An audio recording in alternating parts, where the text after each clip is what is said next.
L'armée israélienne doit-elle ou non frapper l'Iran?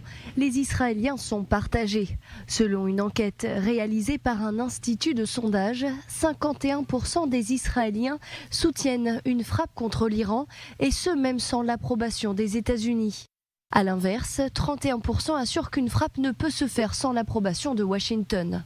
L'Iran est devenu la préoccupation numéro 1 de Tsahal et pour la majorité de la population du pays, le régime des mollahs représente un danger.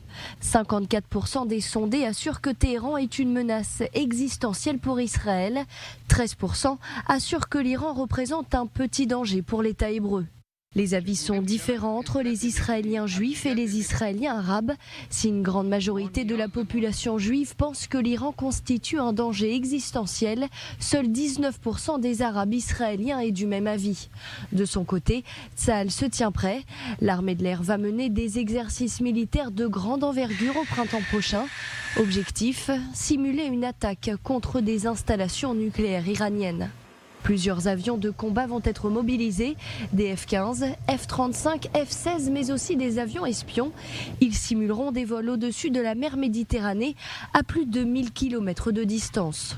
Selon les médias israéliens, cet exercice sera le plus important jamais organisé par l'armée de l'air du pays.